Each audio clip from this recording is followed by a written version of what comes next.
Captain Sarah Chun pressed her face against the observation deck's reinforced glass, watching the massive alien vessel drift away from the asteroid mining station.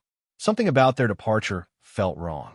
The Zephyrian ship moved with an urgency that contradicted their usual methodical nature, leaving behind a trail of scattered debris and what looked like emergency ejection pods floating in the void. "Marcus, are you seeing this?" Sarah called to her communications officer. The mining station Perseverance had been humanity's furthest outpost for 3 years, and Sarah had learned to read the subtle signs of trouble in deep space. Marcus Rodriguez looked up from his console, his weathered face creased with concern. "The Zephyrians just transmitted an emergency signal, Captain. Something about contamination protocols and unavoidable sacrifice. They're requesting we maintain minimum safe distance and not attempt rescue operations." Sarah's jaw tightened. In her 15 years of space service, she had developed an instinct for situations that demanded action, regardless of protocols. What kind of contamination? Medical? Radiation? Chemical? "They're not being specific, ma'am." The transmission was brief and cold, not like their usual diplomatic communications. Marcus hesitated before adding, "There's something else. Long-range sensors are picking up life signs in those ejection pods. Multiple signatures, including what appears to be juvenile biorhythms." The captain felt her heart skip. Juvenile signatures meant young ones, children. Sarah had 2 daughters back on Earth, and the thought of any child abandoned in the merciless vacuum of space triggered every protective instinct she possessed. "How many pods are we talking about?" 7 confirmed, scattered across a 2-kilometer radius. The largest pod contains an adult signature and what appears to be multiple smaller ones. The others seem to contain single adult signatures, but the readings are getting weaker. Sarah moved to the tactical display, studying the scattered debris field. The Zephyrians were a proud species, evolved from pack hunters on a world where cooperation meant survival. For them to abandon their own went against everything humanity had learned about their culture during first contact protocols. "Dr. Elizabeth Hayward to the bridge," Sarah announced over the ship's communication system. As the station's chief xenobiologist and the human expert on Zephyrian physiology, Elizabeth would know what they were dealing with. Within minutes, Dr. Hayward arrived on the bridge, her silver hair pulled back in its characteristic bun, and her lab coat showing signs of hasty departure from whatever research had occupied her morning. "Captain, I assume this is about our departing neighbors?" "Elizabeth, the Zephyrians have jettisoned 7 pods with life signs and are refusing rescue operations. They mentioned contamination protocols. What do you know about Zephyrian emergency procedures?" Dr. Hayward's expression grew grave as she accessed the xenobiology database on her tablet. Zephyrian society operates on strict hierarchical structures based on pack dynamics. They have several contamination protocols, but most involve quarantine rather than abandonment. There's only one scenario where they would completely abandon pack members. She paused, her fingers trembling slightly as she found the relevant information. "What scenario?" Sarah demanded. "The Red Death. It's a hemorrhagic fever that affects their neural pathways. Highly contagious among Zephyrians, invariably fatal, and spreads rapidly through pack bonds. When it appears, Zephyrian protocol demands immediate isolation of affected individuals to prevent species-wide extinction. They call it the severing, the most terrible decision a pack leader can make." Marcus whistled low. "So those pods contain infected Zephyrians?" "Potentially. But here's what's crucial, Captain. Red Death is species-specific. Human physiology is completely incompatible with the viral structure. We could interact with infected Zephyrians with zero risk of transmission. It's like trying to catch a plant disease." Sarah felt pieces of a terrible puzzle clicking into place. So they're dying out there, and we're the only ones who can help them, but their own people had to abandon them to save their species. Exactly. And given Zephyrian pack dynamics, if there are juveniles in that largest pod, they're likely with their mother. She would be the last to leave, and the first to ensure her offspring's safety, even in impossible circumstances. The bridge fell silent except for the steady hum of life support systems. Sarah stared at the tactical display, watching the weak life signs slowly fade as the pods drifted further from their position. Everything about this situation violated standard protocols. Approaching unknown alien pathogens, interfering with another species' quarantine procedures, risking her crew and station for beings they barely understood. But those were children dying out there. Marcus, open a channel to Earth Command. Priority Alpha clearance. Sarah's voice carried the weight of decision. Dr. Hayward, I need you to prepare full biological containment protocols. Not because we're at risk, but because I want those Zephyrians to see we're taking their concerns seriously. Captain, Marcus said carefully, Earth Command is going to want a full justification for this action. Interfering with alien quarantine protocols could be seen as an act of aggression. Sarah looked at her crew, seeing her own determination reflected in their faces.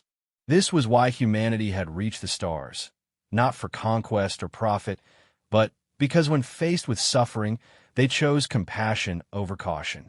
Then, we'd better make sure we succeed. All hands, this is Captain Shun.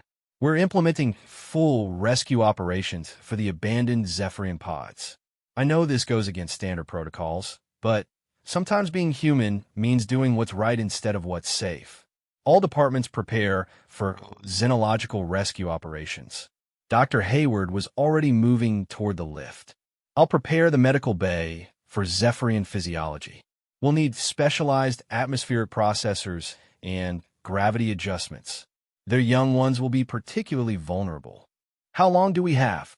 Sarah asked. Marcus consulted his readings. The pods have maybe 6 hours of life support remaining. But, Captain, the largest pod, the one with the maternal signature, is showing critical power levels. Maybe 2 hours maximum. Launch the rescue shuttles.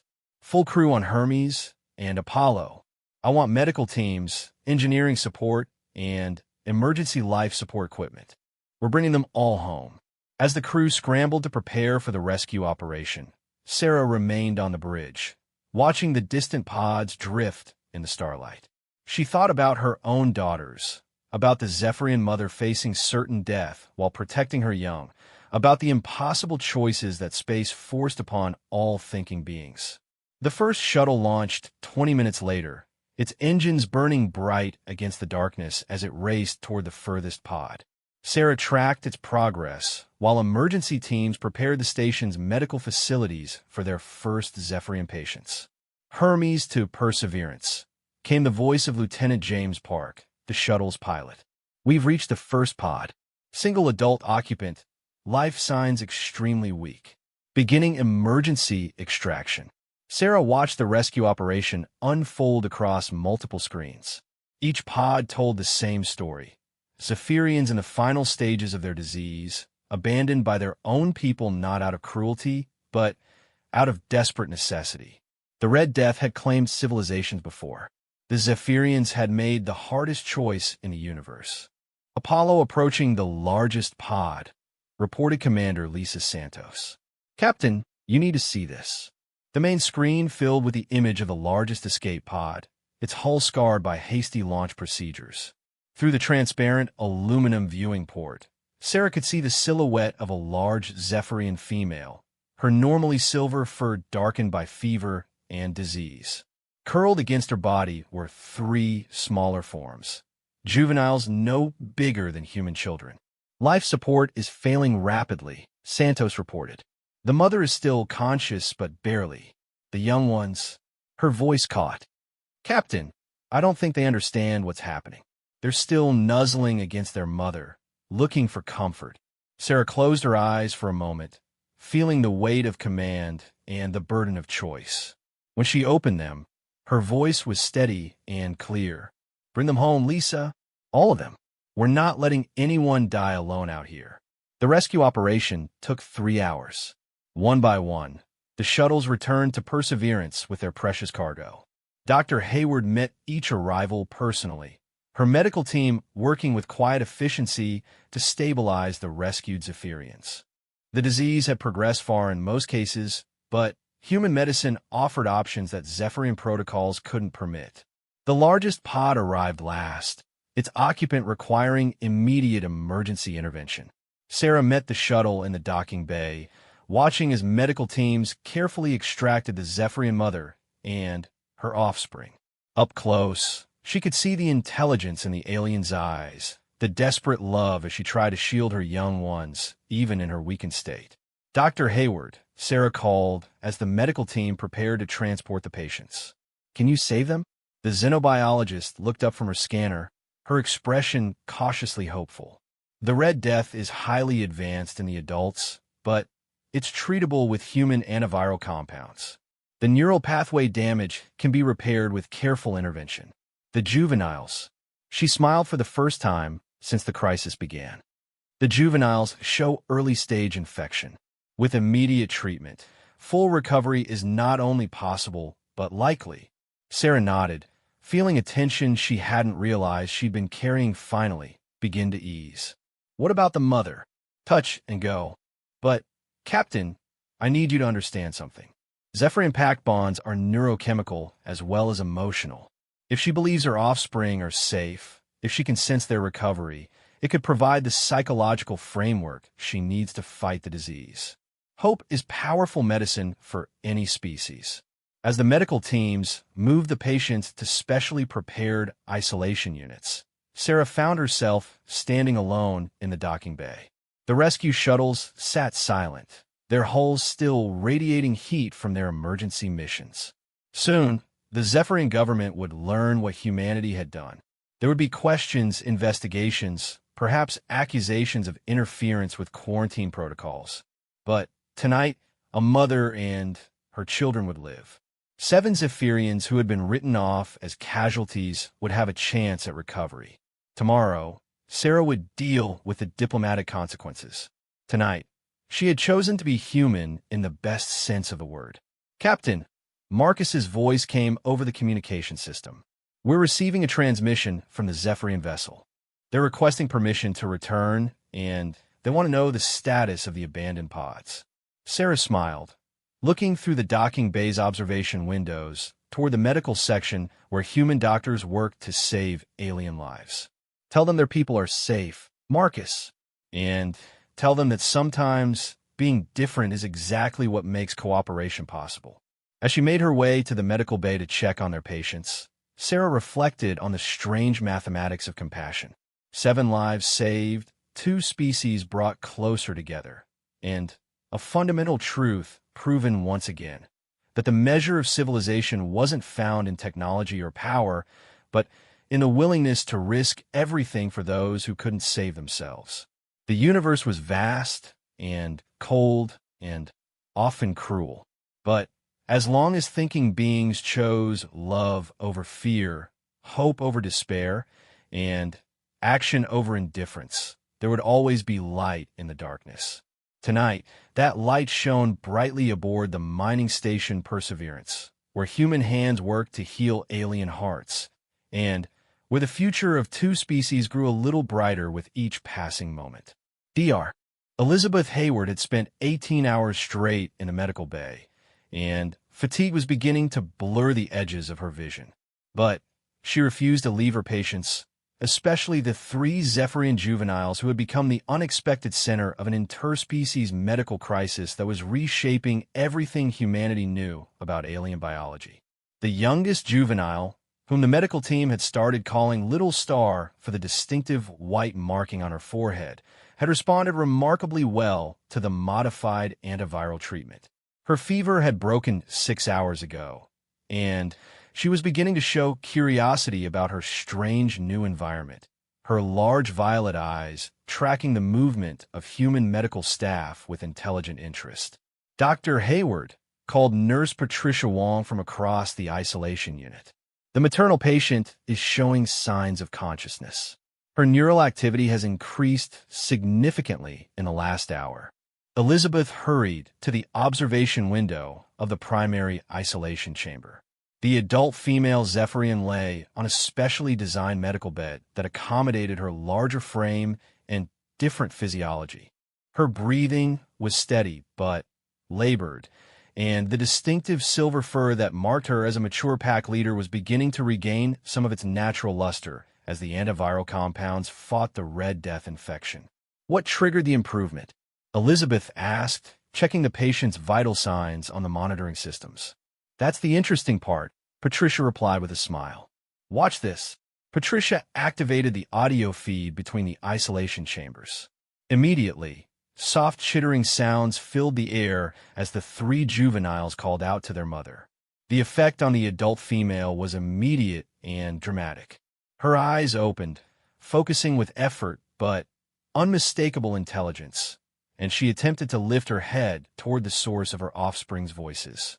Maternal instinct transcending species barriers, Elizabeth murmured in amazement. She's fighting the disease because she can hear her children recovering. Captain Chen's voice came over the communication system. Dr. Hayward, we need to talk. The Zephyrian vessel Starwind's Grace has returned and is requesting immediate communication with their abandoned pack members. Fleet Admiral Kethvar himself is aboard. Elizabeth felt her stomach tighten. Fleet Admiral Kethvar was legendary among the Zephyrian military, a pack leader whose tactical brilliance had prevented 3 interstellar wars through strategic positioning rather than violence. If he was here personally, the situation had escalated far beyond a simple medical emergency. I'll be right there, Captain. Patricia, monitor all patients closely. If there's any change in their condition, I want to know immediately. Elizabeth made her way to the conference room, where Captain Chun was preparing for what could be the most important diplomatic contact in human-Zephyrian relations. The main screen showed the imposing bulk of the Zephyrian cruiser, its organic curves and silver hull gleaming in the light of the distant star. Status report, Doctor? Captain Chun asked as Elizabeth took her seat at the conference table. The juveniles are responding excellently to treatment. Full recovery is expected within the next 48 hours. The adult males from the other pods are stable, but still critical. The maternal female. Elizabeth paused, choosing her words carefully. She's fighting, Captain. Her body is responding to treatment, but her recovery seems directly linked to her awareness of her offspring's condition. If she believes her children are safe and healing, I believe she'll survive. The main screen flickered as an incoming transmission established connection. The image that appeared showed the interior of a Zephyrian command center, all polished biometal surfaces and ambient lighting that complemented their natural vision spectra. At the center of the image stood Fleet Admiral Kethvar himself. Elizabeth had seen images of Zephyrians before, but Admiral Kethvar was magnificent even by their standards. Standing nearly 8 feet tall, his silver fur was marked with the intricate patterns that denoted his rank and achievements. His eyes held the intelligence that had made him a legend, but Elizabeth could see something else there, pain and the terrible weight of command decisions that had cost lives. I am Fleet Admiral Kethvar of the Zephyrian Space Navy. His voice resonated with authority, translated through universal communication protocols. I speak for the abandoned pack members of the vessel Starwind's Grace. You have violated quarantine protocols established for the protection of both our species. Explain your actions. Captain Chun straightened, meeting the alien admiral's gaze directly. Admiral Kethvar, I am Captain Sarah Chun of the human mining station Perseverance. We acted on medical advice that the Red Death poses no threat to human physiology. We could not stand by and watch sentient beings die when we had the ability to help. Your medical advice was correct, Admiral Kethvar admitted, his tone carrying what sounded like surprise. But you have interfered with sacred protocols that have protected our species for millennia. The Red Death has destroyed entire civilizations. What you call compassion, we call potential species extinction. Dr. Hayward leaned forward. Admiral, may I address you as a medical professional? Kethvar's eyes shifted to her, and Elizabeth could see him assessing her credentials and authority. Speak, human healer. The individuals we rescued are responding well to treatment. The juveniles show no permanent damage from the disease and are expected to make full recoveries. The adults are more challenging, but we believe most will survive with proper medical intervention. We understand and respect your quarantine protocols, but our biological immunity allowed us to act where your own people could not. Admiral HFY was silent for a long moment, his expression unreadable. When he spoke again, his voice carried a different weight. You speak of the juveniles. They live. They live, Admiral, and they're healing. Elizabeth watched as something shifted in the alien admiral's demeanor. His military bearing remained, but underneath she could sense something deeper, more personal. The maternal female among the abandoned, Admiral HFY, said carefully. She is pack leader Venthera, my bond sister. Her mate died in the first wave of infection, and she insisted on remaining with her offspring when quarantine protocols demanded their isolation. His voice carried pain that transcended species barriers. I gave the order for abandonment. It was the hardest decision I have ever made. Captain Chun exchanged glances with Dr. Hayward. This wasn't just a military or diplomatic situation. It was personal. Admiral HFY had been forced to abandon his own family member to save his species. Admiral, Captain Chun said gently, Pack Leader Venthera is fighting the disease with remarkable determination. Dr. Hayward believes her recovery is linked to her awareness that her offspring are safe. Would you like to see them? Admiral HFY's composure almost cracked. That would be acceptable. Dr. Hayward activated the medical bay feed, showing the isolation units where the Zephyrian patients were being treated. The camera focused first on the juveniles, who were now alert and responsive, playing together in a modified environment that accommodated their physiological needs. The youngest female has shown the most rapid recovery, Dr. Hayward explained. She's curious about her environment and has been attempting to communicate with our medical staff. The two males are slightly behind in their recovery, but progressing steadily. The camera shifted to show pack leader Venthera, who is now awake and aware, her eyes fixed on a monitor that showed her offspring. Even through the video link, the love and fierce protectiveness in her expression was unmistakable. Admiral HFY stared at the screen in silence for what felt like an eternity. When he finally spoke, his voice was thick with emotion. She lives. They all live. Admiral, Dr. Hayward said carefully, there's something else you should know. Pack Leader Venthera has been attempting to communicate. Our translation protocols aren't perfect for Zephyrian medical terminology, but we believe she's been asking about her pack, about her ship, and about whether her sacrifice saved her people. What did you tell her? Captain Chen leaned forward. We told her the truth, that her people were safe, that the quarantine had been successful, and that she and her children were going to recover. Admiral, I think she needs to hear from you directly. Admiral HFY closed his eyes for a moment, composing himself. Establish audio communication with Pack Leader Venthera. I will speak with my bond sister. The next few minutes were some of the most emotionally charged in human-Zephyrian relations. Admiral HFY spoke to his sister in their native language, his voice carrying reassurance, love, and what Elizabeth recognized as the military commander's promise that her sacrifice had not been in vain. Pack Leader Venthera's responses were weak, but filled with relief and determination. She wants to know about human medical procedures. Admiral HFY translated after several exchanges. She is concerned that her offspring are being treated by alien healers who don't understand Zephyrian physiology. Dr. Hayward smiled. Tell her that we're learning together, that her children are teaching us as much as we're helping them. And tell her that the youngest one, Little Star, has been trying to teach our nurses how to play a Zephyrian game involving pattern recognition.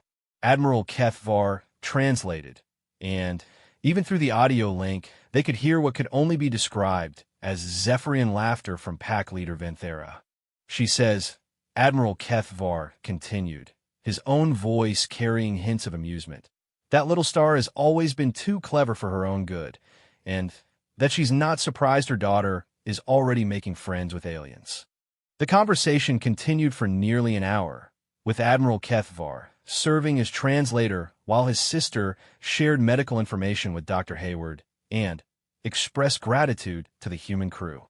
But Elizabeth noticed that the Admiral himself seemed to be drawing strength from the interaction, his military bearing softening as he reconnected with his family. Finally, Captain Shun felt compelled to address the larger implications. Admiral, what happens now? We violated your quarantine protocols, but we've also proven that cooperation between our species can overcome challenges that neither could face alone. Admiral HFY considered this carefully.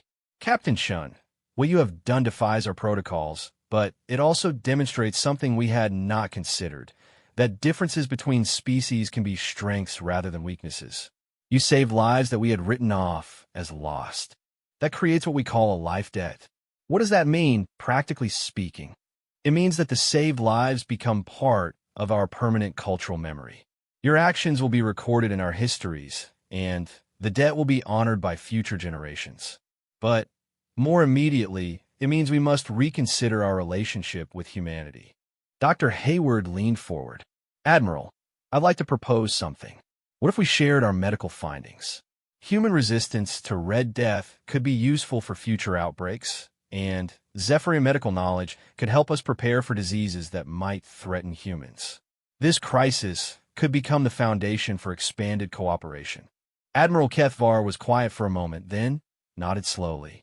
Dr. Hayward, you propose something unprecedented in Zephyrian history. We have never shared our medical knowledge with alien species, just as we have never allowed aliens to treat our sick. But he looked at the monitor showing his sister and her recovering offspring. Perhaps it is time for unprecedented solutions. The meeting continued for several more hours, establishing preliminary protocols for ongoing medical cooperation and cultural exchange. By the time the transmission ended, the foundation had been laid for a relationship between humans and Zephyrians that went far beyond their previous diplomatic contacts. As Admiral HFY's image faded from the screen, Captain Shun turned to Dr. Hayward. Doctor, how are our patients really doing? Elizabeth smiled, the exhaustion finally catching up with her. They're going to be fine, Captain. All of them. Little Star is already asking when she can see her uncle again, and Pack Leader Vinthera is insisting that she wants to learn enough human language to thank every member of our medical team personally. And the adults from the other pods? Recovering more slowly, but recovering.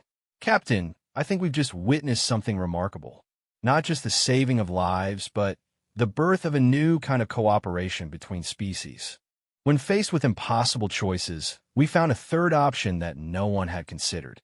Captain Shin nodded, looking out through the observation windows toward the Zephyrian cruiser that now maintained a respectful distance rather than fleeing in terror. Sometimes being human means refusing to accept that some problems have no solution. We just proved that compassion backed by action can overcome barriers that seemed absolute. As night's cycle approached on the station, Dr. Hayward returned to the medical bay for one final check on her patients. The juveniles were sleeping peacefully together, the way Zephyrian family groups naturally arranged themselves for comfort and security. Pack Leader Vinthera was awake, watching her children with eyes full of love and gratitude. Elizabeth activated the translation protocol and spoke softly. How do you feel, Pack Leader? Vinthera's response came through the translator with careful precision. I feel hope, human healer. For the first time since the Red Death appeared among my pack, I feel hope. You have given me something more precious than life. You have given me the future of my offspring.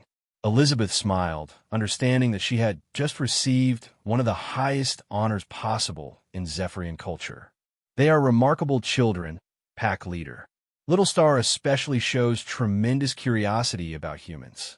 I think she might grow up to be an ambassador between our species. Then, she will carry forward the gift you have given us, Vinthera replied.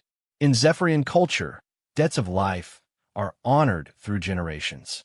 Your kindness today will echo through the lives of children not yet born. As Elizabeth finally headed to her quarters for some much-needed rest, she reflected on the events of the last day. They had started with a routine mining operation and ended with the foundation of a new chapter in interspecies relations. 7 lives had been saved, 2 species had discovered the power of cooperation, and the universe had become a little less lonely. Tomorrow would bring new challenges as both governments worked to formalize what had begun as an emergency rescue operation.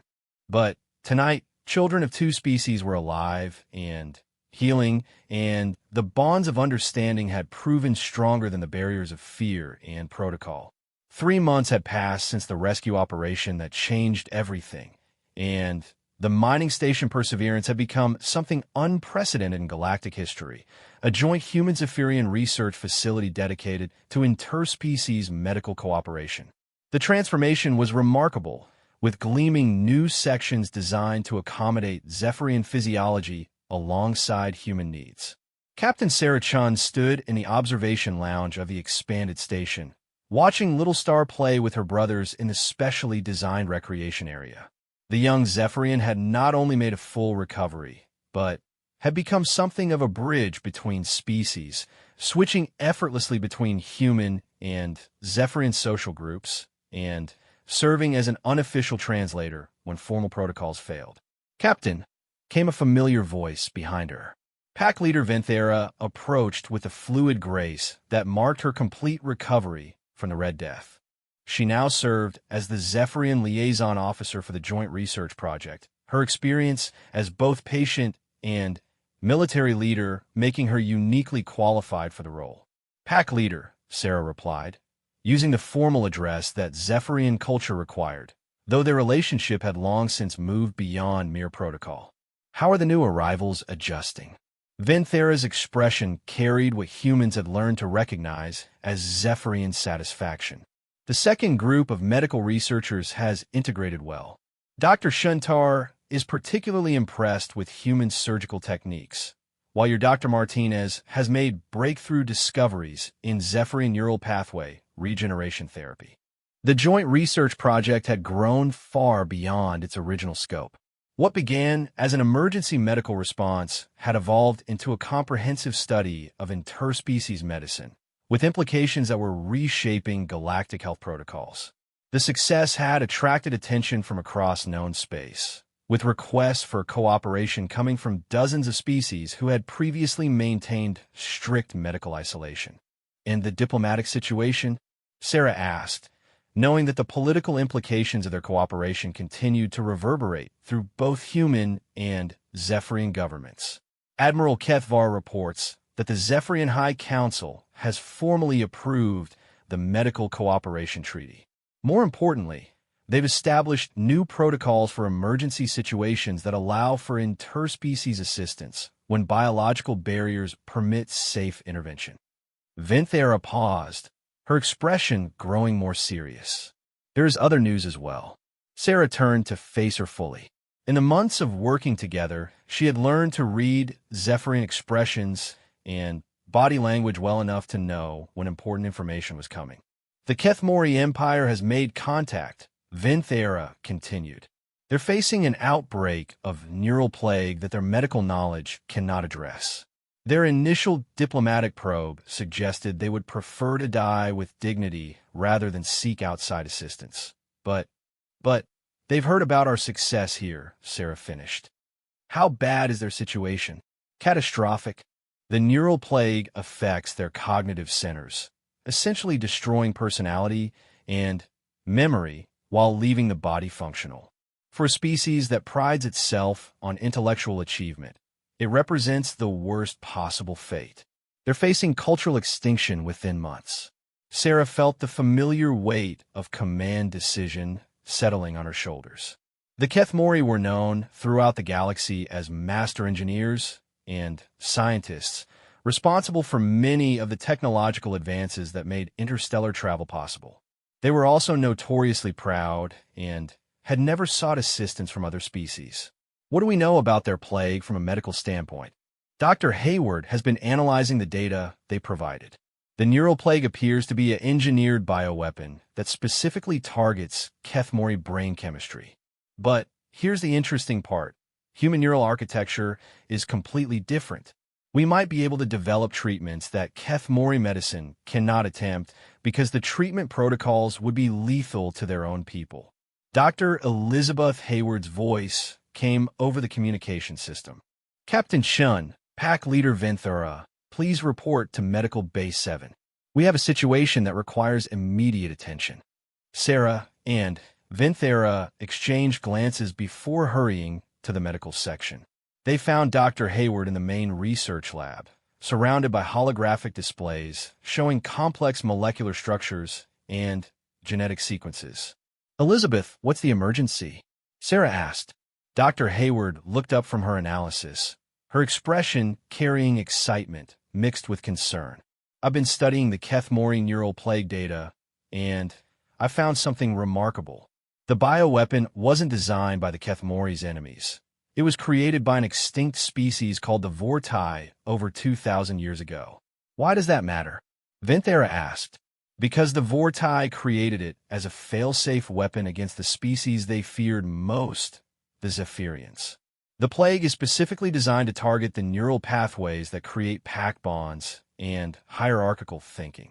But when the Vortai encountered the Keth-Mori centuries later, they discovered that Keth-Mori brain chemistry was similar enough to Zephyrian patterns that the weapon could be adapted. Sarek felt pieces of a terrible puzzle clicking together. So this plague could potentially affect Zephyrians as well. Not exactly. Zephyrian neural chemistry has evolved since the Vortai studied it. You're naturally resistant now, but the Keth-Mori aren't.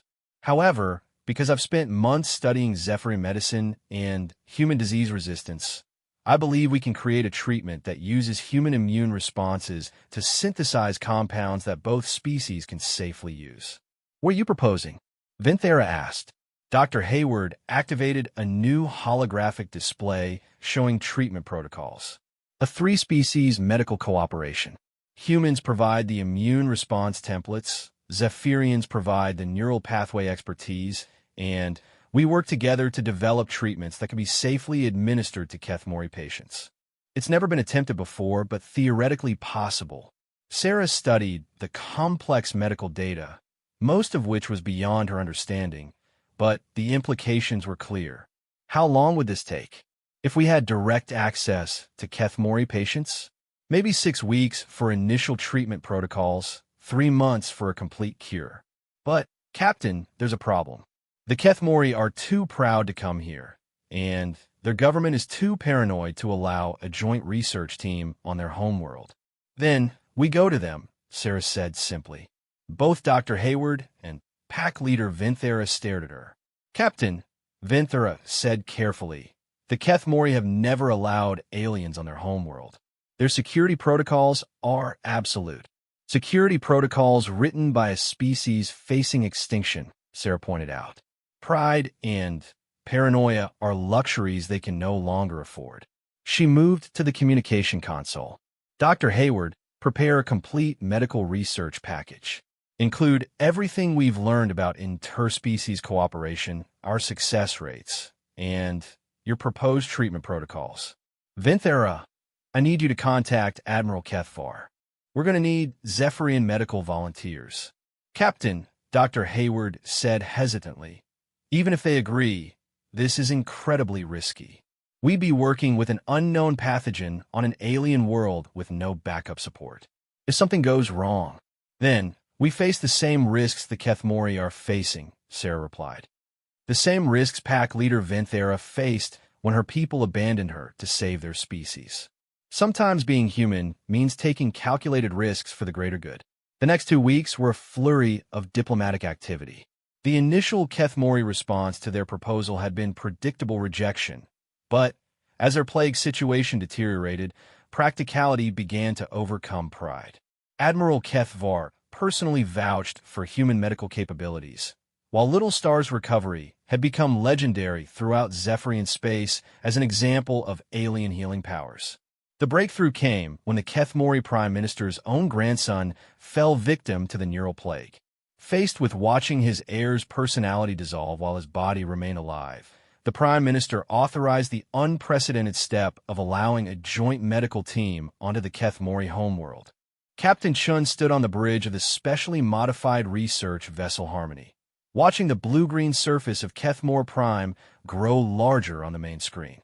The ship carried a crew of 12 humans, 8 Zephyrians, and enough medical equipment to establish a complete research hospital on the alien world. Incoming transmission from Kethmore Prime reported communications officer Marcus Rodriguez, who had requested transfer to the mission. They're providing landing coordinates and security protocols. The landing itself was surreal. Kethmore Prime was a world of crystalline cities and floating platforms that defied human understanding of physics.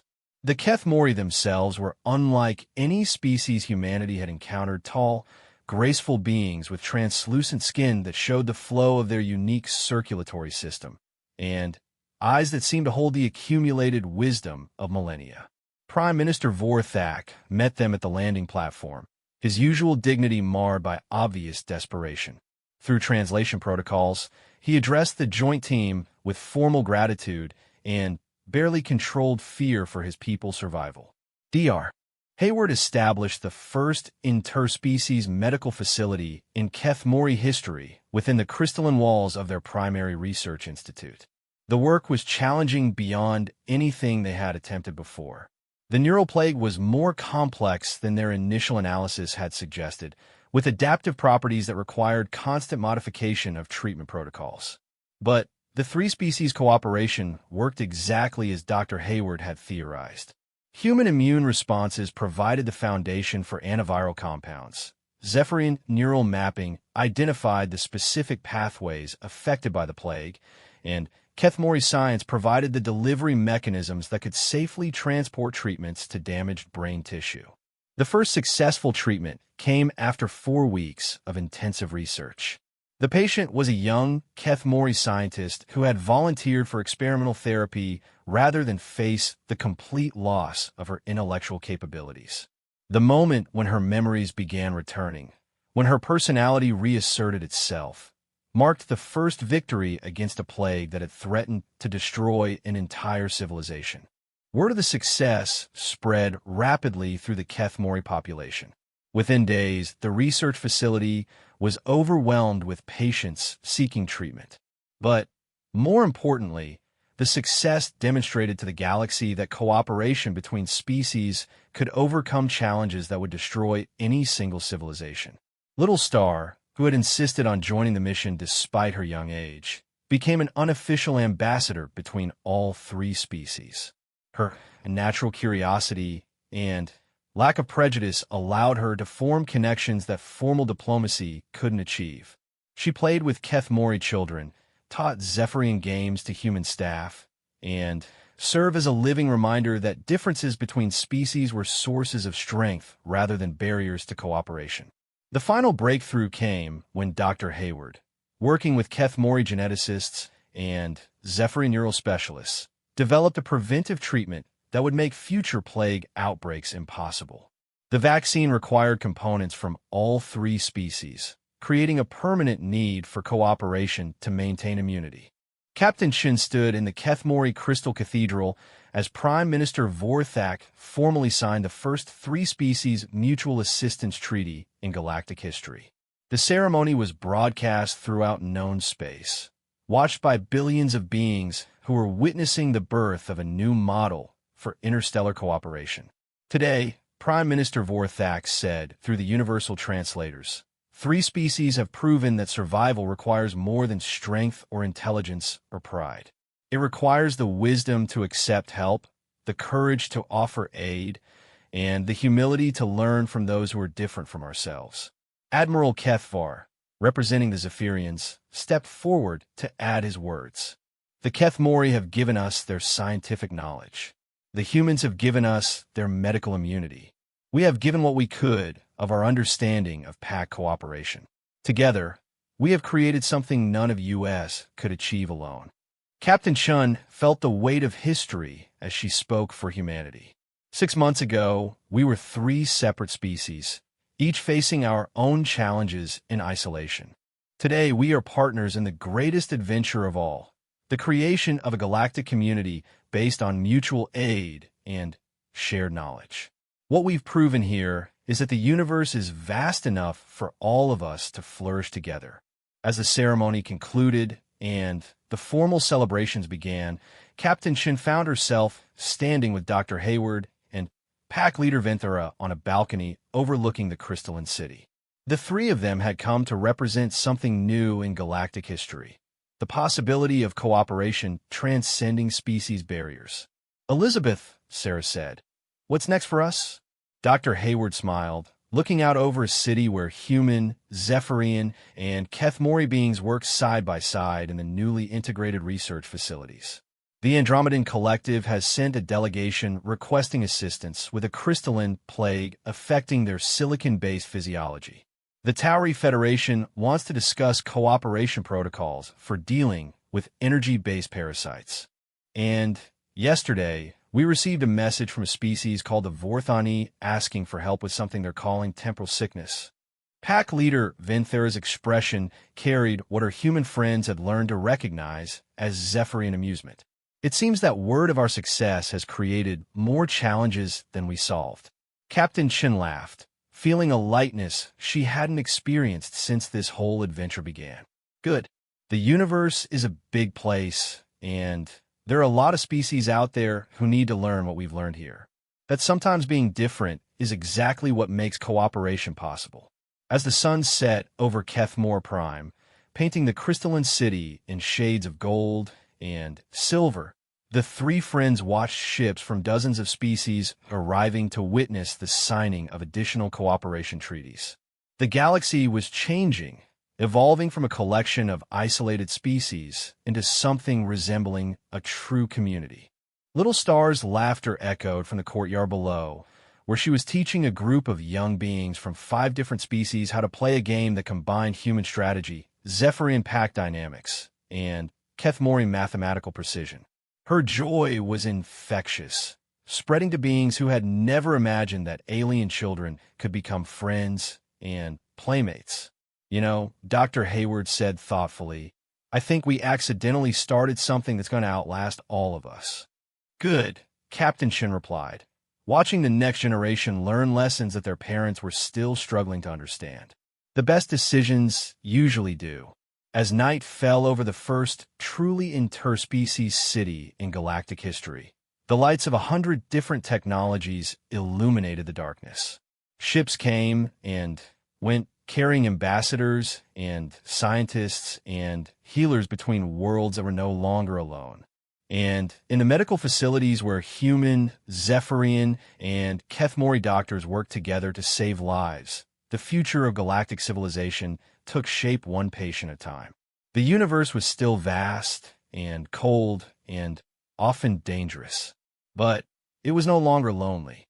And as Captain Sarah Chun had learned during that desperate rescue operation 6 months ago, sometimes the difference between despair and hope was simply the willingness to extend a helping hand to those who needed it most, regardless of how different they might appear.